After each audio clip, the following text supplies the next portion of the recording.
desarrollar un programa de entrenamiento con foco en el desarrollo de la aptitud muscular. Estamos mencionando justamente atender los tres componentes que hacen a la aptitud muscular. Es decir, desarrollar la capacidad de rendimiento para poder movilizar cargas relativamente pesadas, a eso le vamos a llamar fuerza dinámica general, es decir, mejorar la prestación que tiene mi sistema muscular de cara a vencer o oponerse a cargas mecánicas elevadas, pero también a ser capaz o a darle capacidad a mi sistema muscular para que tenga un buen rendimiento metabólico, que las cargas, aún siendo más bajas, puedan soportar más contracciones musculares sostenidas en el tiempo. De esta manera, aquí mencionamos o desarrollamos el componente metabólico, aquí desarrollamos el componente mecánico del sistema muscular. Y aparece, sí, aquí un subcomponente dentro de la fuerza, que ya fue mencionado anteriormente como importante, y nosotros le vamos a poner más importancia aún, o vamos a destacar más la importancia aún, es el componente de potencia. Ustedes saben que primero, la segunda ley de Newton es que fuerza es igual a masa por aceleración. Entonces, si yo estoy movilizando la misma masa en un gimnasio, la misma carga en un ejercicio de fuerza, pero si acelero la forma en que muevo esa misma masa, estoy traduciendo claramente, estoy convirtiendo ese ejercicio en un ejercicio de potencia. Entonces, la potencia muscular, como vamos a ver ahora, es uno de los componentes más importantes relacionados con la salud. Y esto sí, en la literatura científica ha sido una novedad de los últimos 10 años, se podría decir, porque siempre el componente potencia fue relacionado al rendimiento deportivo y pocas veces se atendió y se pensó mucho menos, e incluso jamás se pensó que en adultos mayores el entrenamiento de la potencia muscular podía ser importante. Entonces, ¿qué nos dice la evidencia? Les voy a mostrar solamente dos párrafos relacionados a la evidencia de los trabajos que buscan el desarrollo de la aptitud muscular en estas dos poblaciones que nos ocupan. En primer lugar, como vemos aquí, existe una relación significativa e inversa entre los niveles de aptitud muscular y el riesgo cardiometabólico. Esto es, a mayor nivel de fuerza o de aptitud muscular en cualquiera de los tres componentes mencionados, menor riesgo cardiometabólico. Pero también disminuye, en el mismo concepto, disminuye el riesgo de mortalidad para todas las causas. El doctor Matsudo mencionó justamente ese trabajo, lo citó al pasar, pero lo citó claramente, el de las push-up, la relación de push-up con el riesgo cardiovascular.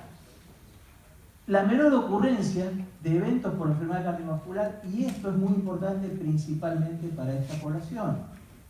Hay una reducción del riesgo de desarrollar limitaciones funcionales. Es decir, la potencia, como vamos a ver inmediatamente ahora, es el componente que más nos debe interesar dentro del proceso metodológico. Claramente, en línea con lo que dijo el doctor Franquela, de ninguna manera, entonces en el CrossFit se entrena la potencia, vamos todos a hacer CrossFit. No. Si a alguien le interesa esa actividad, yo agregaría, si hay un proceso metodológico previo para esa actividad, tal vez algún día se pueda hacer esa actividad de modo saludable, pero no es el caso en la actualidad como está planteada la actividad. Entonces, ¿qué es lo que nosotros debemos entender o mencionar, o me interesa mencionar respecto a la potencia muscular?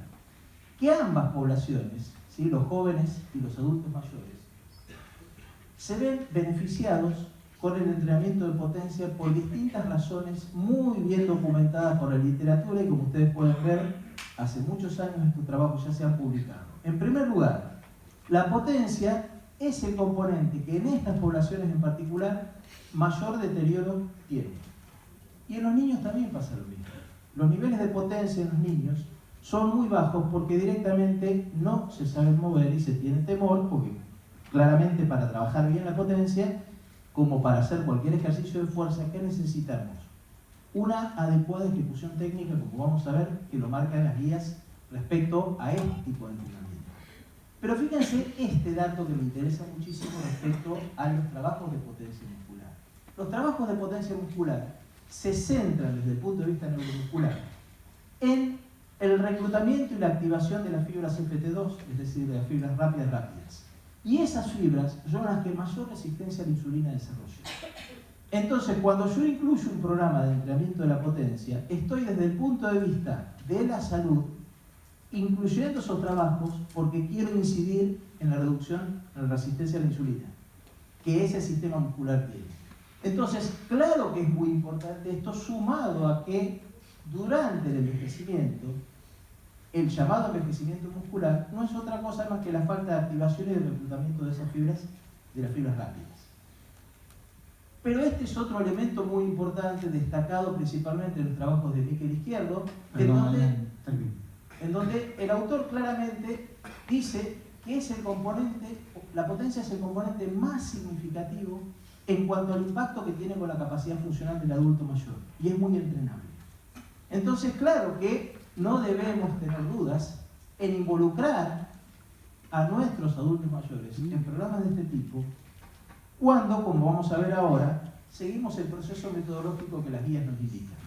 Veamos ya para finalizar, en tiempo, primero un resumen de la guía o de las guías internacionales de la NSCA y del Position Stand de Lloyd y colaboradores respecto al trabajo, a qué es lo que nos sugieren respecto al entrenamiento de la aptitud muscular en niños y jóvenes.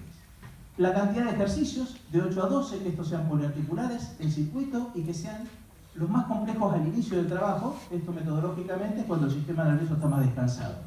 La intensidad, que la intensidad se centra en la dificultad del ejercicio, no en el peso que estamos manejando o porcentaje de una MR. Fíjense que el porcentaje de una MR aparece en tercer orden. Primero importa la dificultad del ejercicio y cuando los ejercicios difíciles me salen bien, le agrego velocidad a esos ejercicios difíciles y finalmente me preocupo por ponerle mayor intensidad, mayor porcentaje de una MR en la carga. Una cosa muy importante en estas poblaciones, no se trabaja con máximas repeticiones, es decir, no se trabaja hasta el fallo muscular, porque el fallo muscular produce fatiga, la fatiga altera la técnica y fíjense en otros, lo primero que nos interesa es la adecuada enseñanza de los ejercicios y la adecuada ejecución técnica. Y vuelve a aparecer la especial atención en la progresión de las cargas y en el proceso metodológico. Finalmente, ¿qué pasa con los adultos mayores?